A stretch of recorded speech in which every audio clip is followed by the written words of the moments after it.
these people that you see in the video are part of the group, and one of them is my friend that I went over there with. He's kind of going through a rough time at the moment. I'll talk about that as well. The guy with the balding head is, his name's Tyrone. He's a Maori. He's from New Zealand. There's two girls from Canada, and there was another guy who I became really good friends with. His name was Ryan, and he was really cool. We went on a lot of separate tours by ourselves. We just liked doing our own things. But it's really, getting back to the video, it's really cool to see all these farms and just walking through the countryside. My mum loves the south of France, she says. She always wants to go back there. And I must say it's a very beautiful region. I'm not sure if I went there, but where the Bordeaux region is exactly, I'm not sure. It was really funny because as we were walking from the chateau, there was a dog that was owned, was part of the chateau's owners or whatever, and it was like a Labrador, I think, really old kind of sheepdog, maybe not a Labrador, it was a sheepdog, and it was just walking, it just went on it followed all these Contiki travellers up the hill, and we in the end just followed the dog because we were kind of lost. But that's a really cool shot of, I'm not sure if this is going to be in sync, but just of the valley and the low cloud kind of rolling over the farmlands and everything. I hope I've got a shot of the dog in here somewhere.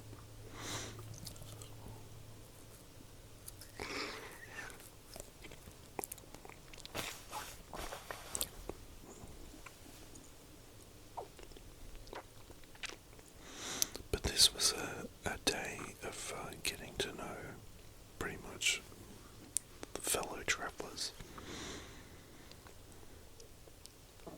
And I'm a very shy guy, so, I didn't really, it's hard for me to get to know people.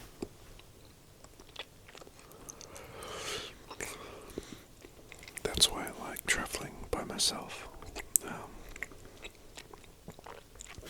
I'm there for the location, not really the people. Sorry if my stomach is rumbling a lot. Don't know why that is. This mic tends to pick up a lot of rumblings and stuff.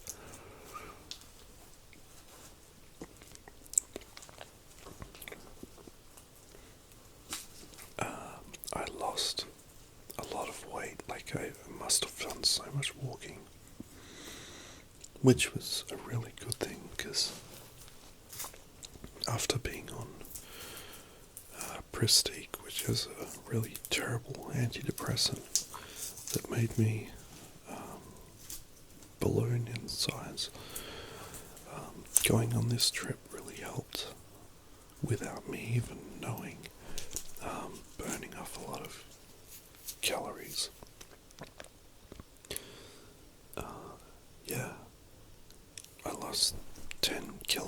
days in a month, which was pretty miraculous because I was trying beforehand and not getting any results at all.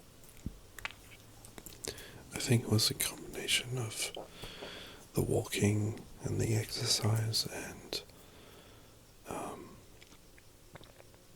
the food, like eating better and eating not so much,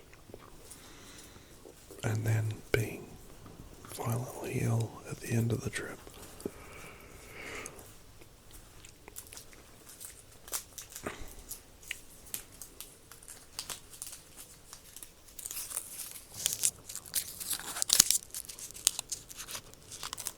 Hope you like that sound.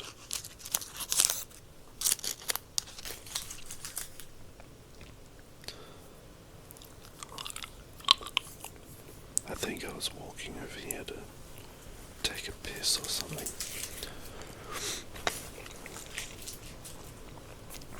But it's a really good view over the farms.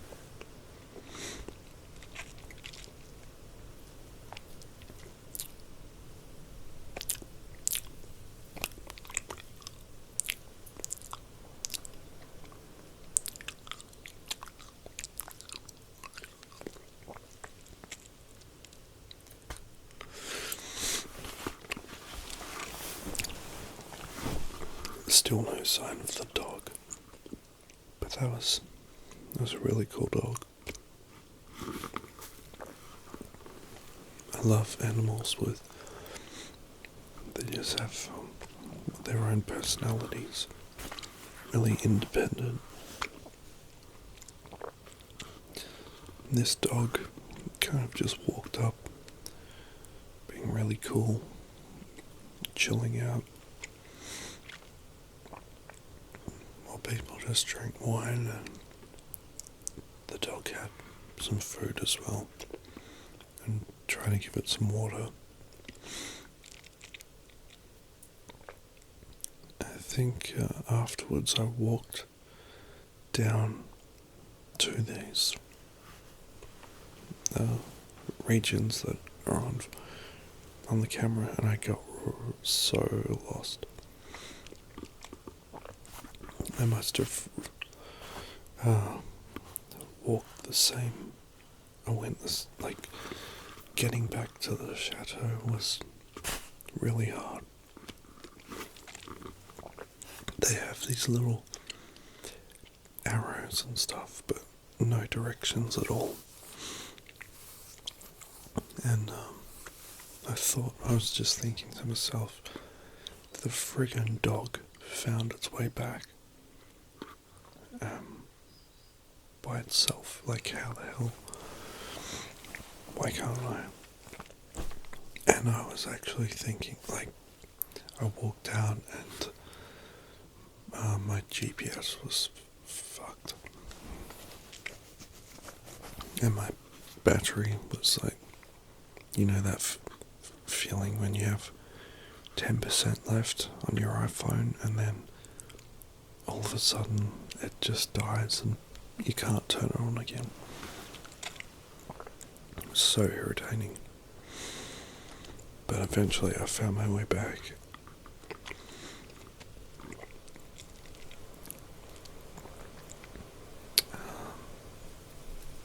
But anyway, the region was really beautiful.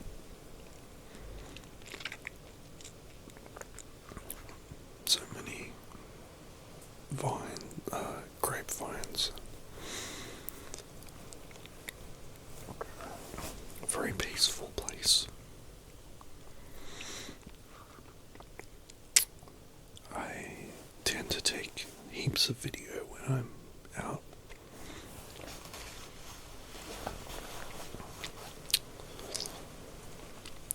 Should be coming to the end of this section of the tour. I think the next place was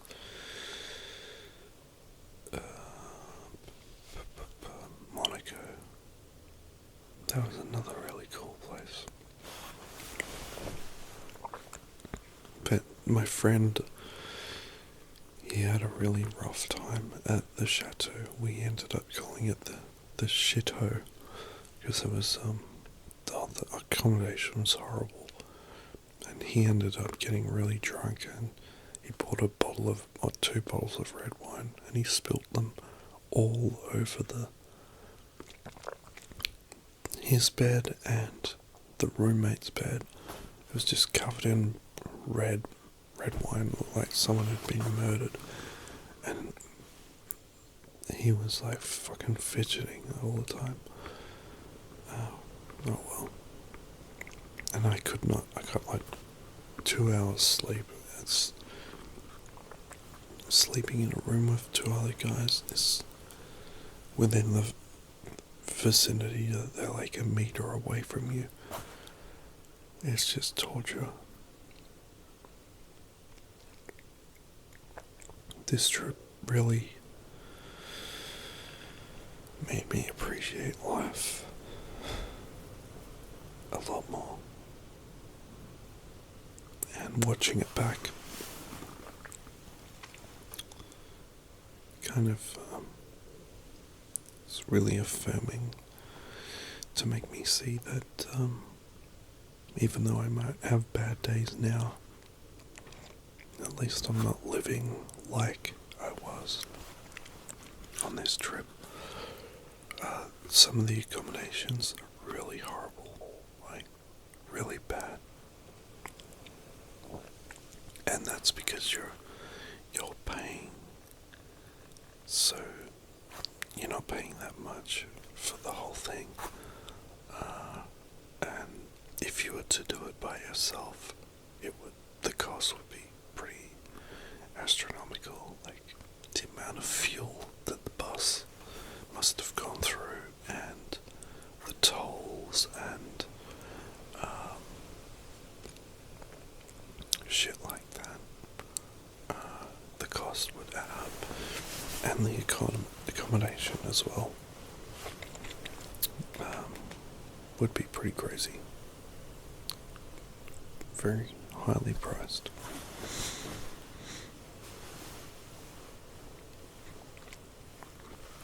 So my friend, he went on the same kind of trek afterwards, and the only way that we knew that we were heading in the right direction was we saw this little corner, and there was like these chickens and roosters and stuff just roaming around.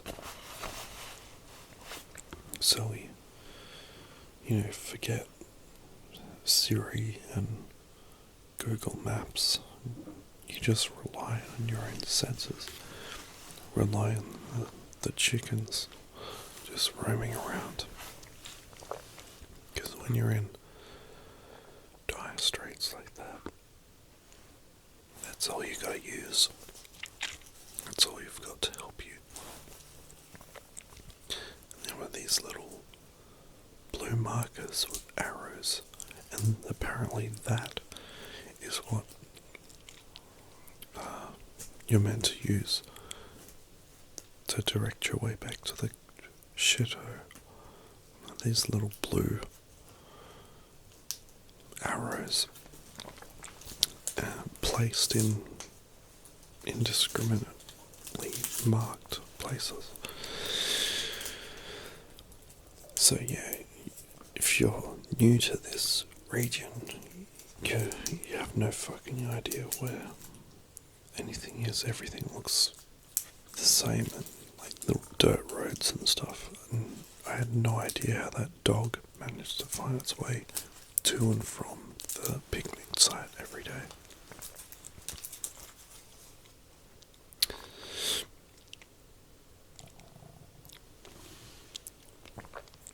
It's crazy times.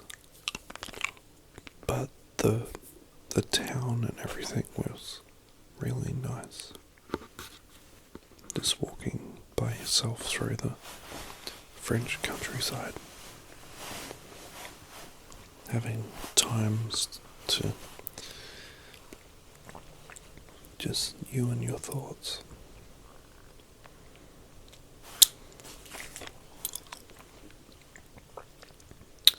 So, thanks guys for watching, and I hope you liked my thoughts on all this.